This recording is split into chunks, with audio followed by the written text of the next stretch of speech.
Halo semua, welcome back to Permato. Jadi di kesempatan kali ini aku bakal ngebahas tentang pengalaman aku yang pernah kayak melakukan karantina di Korea Selatan sebagai foreigners atau orang asing gitu ya. Dan sekarang aku lagi di tempat karantinanya. So let's stay tuned.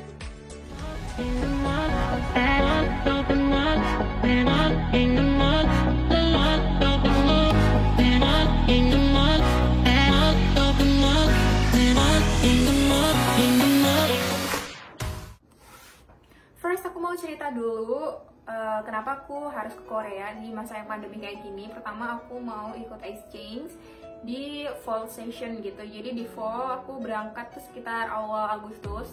Itu peraturannya menganut peraturan di Juli bahwa semua foreigners ataupun orang asli Korea yang datang ke Korea dari luar negeri, mereka wajib melakukan karantina baik mandiri maupun yang di fasilitas pemerintah selama 14 hari. Nah, kalau di aku ini special case, jadi kalau kalian punya rumah di Korea, kalian bisa karantina mandiri selama 14 hari di tempat tinggal kalian. Sedangkan kalau kalian nggak punya kayak kesini sebagai visitor gitu, jangka pendek, beberapa bulan atau gimana gitu, kalian bisa meng-apply atau daftar di karantina yang difasilitasin sama pemerintah kayak gitu ya. Dan itu untuk case itu aku nggak dua-duanya. Kalau aku di sini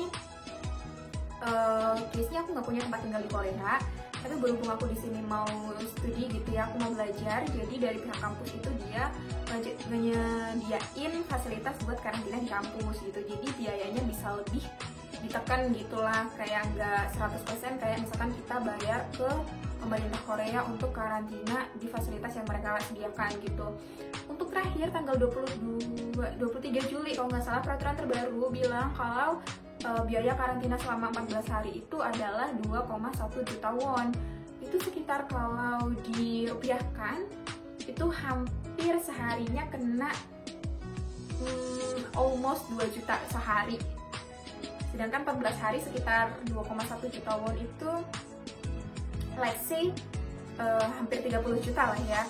Dan juga kalau perharinya itu dihitungannya 150.000 won kayak gitu. Jadi itu mahal banget, dan berhubung aku di sini aku cuma bayar sekitar in total kayak karantina 14 hari dan biaya aku hidup setelahnya itu sekitar 5 ditambah kalau kalian bisa hemat setelah karantina makan bisa 2 jutaan, mungkin sekitar 7-8 juta gitu lah ya. Itu kita untuk bayar karantinanya doang, dan di sini tes PCR atau swab itu gratis 2 kali sebelum karantina dan setelah karantina gitu. Setelah itu kalian fasilitasnya kalau di pemerintah itu lengkap, makanan gitu-gitu, terus tempat tinggal sendiri-sendiri. Terus kalau yang di sini aku mau ceritaku yang di sini itu aku tinggal kayak di asrama gitu, harusnya diperuntukkan untuk 2 orang, tapi berhubung aku karantina jadi aku cuma menempati di satu ruangan 1 orang kayak gitu. Dan di sini aku nggak pernah keluar sama sekali. Itu pintunya kan kayak khas Korea gitu kan, dia otomatis gitu. Nah, pintu itu aku nggak dikasih kunci, jadi aku itu cuma bisa buka dari dalam. Ketika aku misalkan mau keluar, itu aku nggak bisa otomatis karena pintunya akan nutup, dan kalau pintunya nutup aku nggak bisa buka dari luar.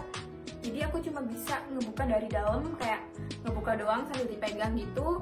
Nah, untuk makannya mereka bakal provide kita makan 3 kali sehari, pagi, siang, malam kayak gitu, dan mereka bakal naruh di depan pintu kayak gitu.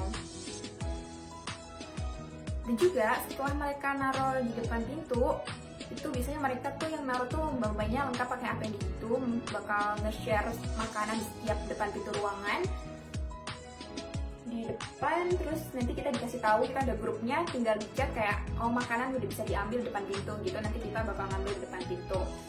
Terus untuk apa ya, sampah dan lain-lain juga sama, kalau ada sampah yang banyak tinggal taruh depan pintu, nanti bakal ada yang ngambil sendiri deh. Jadi makannya itu ditaruh di depan pintu setiap 3 kali sehari, pagi, siang, malam kayak gitu. Anjing, ada makanan. Dan nanti kalau udah selesai makan ditaruh kayak gitu, nanti bakal diambil dari makanan yang baik. Nah itu di pinggir-pinggir itu makanan depan pintu di lorong. Jadi kita nggak bisa keluar kamar karena kita nggak dikasih kunci. Kayak gini. Jadi kalau misalkan kita pergi keluar kita nggak bisa ngebuka dari luar, biasanya kita cuma ngebuka dari dalam gitu deh. Terus untuk apa ya, sampah dan lain-lain juga sama, kalau ada sampah yang banyak tinggal taruh depan pintu, nanti bakal ada yang ngambil sendiri kayak gitu. Dan di sini fasilitasnya menurut aku lengkap, kayak ada wifi gitu, toilet juga udah di dalam di sini nih toilet gitu. Jadi so far aku nggak kekurangan apapun sih di sini, cuma sebenarnya pihak kampusnya udah bilang kalau kita disuruh bawa selimut, spray, bantal gitu, tapi aku nggak bawa. Jadi mungkin aku itu sih seadanya, dan itu menurut aku salah aku sendiri karena aku kemarin udah dikasih tahu buat bawa tapi aku nggak bawa, dan emang sengaja nggak bawa kan, di sini lagi summer juga, mau ke summer kan, jadi menurut aku nggak terlalu dingin, jadi aku nggak bawa gitu. Untuk selama 14 hari aku sanggup lah gitu tanpa selimut yang proper gitu, tapi aku cuma ada selimut bantal kecil sama selimut yang nggak terlalu buat kayak kalau di musim dingin tuh yang nggak bisa pakai itu gitu. Tapi nanti kalau di musim dingin kan sun ya, kalau sekarang masih seadanya dulu lah gitu, karena bagasi di pesawat juga terbatas gitu, jadi kayak nggak usah bawa gitu. Waktu itu kepikiran kayak gitu. Dan juga di Korea itu tes swabnya kan gratis, itu tuh hasilnya cepat banget. Kayak aku tuh pernah dulu pas sebelum karantina ini tes swab itu kayak maghrib, sekitar maghrib, dan sebenarnya tuh hasilnya kayak beberapa jam kemudian, tapi kita baru diumumin besoknya tuh pagi-pagi banget kita udah dikasih tahu kalau kita semua tuh negatif gitu. Dan alhamdulillah ini kita tinggal karantina selama 14 hari, nanti setelah 14 hari kita bakal dites lagi apakah kita negatif atau positif gitu. Kalau nanti kita tes kedua kita negatif, baru deh kita boleh kayak kita dilepas liarkan gitu nanti setelah kita tes covid yang kedua kayak gitu. So far sih aku orangnya gak terlalu extrovert banget, jadi aku suka 14 hari di ruangan tuh aku suka, dan aku juga ada pekerjaan juga, jadi aku bisa kerja dengan nyaman, kerja aku online dan bisa diganggu, kayak seneng banget sih sebenarnya.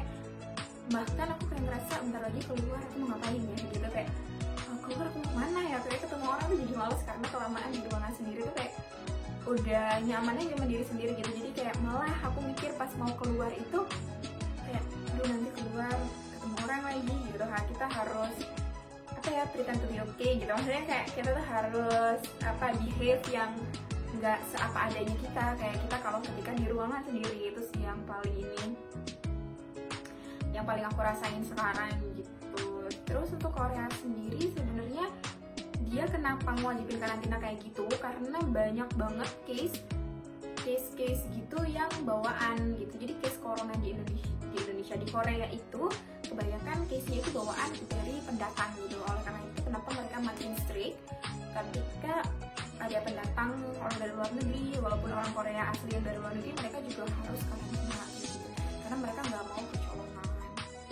Dan juga di sini cuma cerita makanannya itu berpola ya, kayak kalau pagi itu pasti salad sayur, kalau siang makanan berat, kalau malam tuh berat tapi kadang-kadang yang simple gitu, kalau malam berat, kalau siang benar-benar full menu gitulah ya. Kalau buat aku, berhubung aku di sini request buat makanan halal, jadi aku dimasukinnya golongan orang-orang yang vegetarian, setiap hari makan sayur, sekalipun bukan pure sayur tapi nggak ada daging sama sekali. Jadi sekalipun ada kayak bentuk kayak daging itu ternyata pas digigit gitu kentang gitu ya, kayak ya gitulah semacam ya pokoknya intinya orang vegetarian lah ya gitu. Dan kita air gitu kayak airnya disediain, airnya kayak gini ya, kita kasih video aku ambil kayak gini. Ini juga kalau kita habis kita tinggal bilang di grup, nanti bakal mereka antar ketika mereka nganter makan di depan. Ataupun toilet paper kayak gitu-gitu kita tinggal bilang habis gitu, kita minta, dan nanti bakal diantar depan pintu gitu. Dan kita bisa request, kan di sini nggak ada dispenser ya, air panas apa gitu juga tinggal bilang, nanti pas jam makan nanti sabanya pasti ditaruh di depan kayak gitu. So far aku ngerasain pengalaman karantina dulu tuh ngebayangin kayak serem, ternyata nggak serem sih. Aku kayak ngerasa nyaman banget dan aku happy, apalagi di sini semuanya udah di provide, jadi senang. Paling yang nggak senang bagian bayarnya doang gitu. Tapi di sini ya mahal sih in total, karena aku harus nyampe di sini tuh hanya 1 bulan dari seharusnya. Karena apa? Karena aku karantina 2 minggu, dan sisanya yang 2 minggu itu aku juga harus menghidupi diri sendiri. Itu yang bikin mahalnya di situ. Kayak selain aku bayar buat karantina, aku juga harus ngebiayain diri aku setelah karantina hingga nanti masuk perkuliahan yang mahal. Kalau buat aku sendiri tuh mahal, dan juga apa ya, nggak terlalu bayar untuk hal yang ya udah gitu berlalu aja gitu, nggak untuk beli sesuatu atau apa. Jadi kayak benar-benar kayak sia-sia banget bayar gitu. Seandainya nggak covid tuh bisa di allocate buat kebutuhan yang lain mungkin. Jadi itu sih so far pengalamanku, senang selama yang di sini tuh nggak semenyeramkan kayak apa gitu. Cuma satu aja pengen aku ingetin, ketika kalian di karantina itu benar-benar pastiin kalian sebelum berangkat kalian tahu tempatnya itu seperti apa dan nanti di sana dibutuhin apa aja. Itu sih pertama, kalian harus teliti dalam membaca semua peraturan-peraturan yang mungkin dikeluarin sama kayak kedubes Korea gitu. Itu kalian harus detail banget. Karena apa? Karena mereka itu nggak bakal lari dari sana gitu. Apa yang mereka bikin ya itu nanti yang bakal mereka lakuin. Jadi kalian harus, saran aku, kalian harus benar-benar mempelajari dengan detail sebelum kalian memutuskan untuk berangkat. Itu gimana nanti, gimana sampai kalian benar kebayang tuh, walaupun kalian belum berangkat, kalian udah kebayang nanti di sini tuh bakal kayak gimana. Itu sih paling sendiri. Udah. So buat kalian mau ke Korea dengan ragu lagi, asalkan kalian siap akan semua peraturannya. So let's go to here. Bye bye, thank you for watching. See you on the other vlog.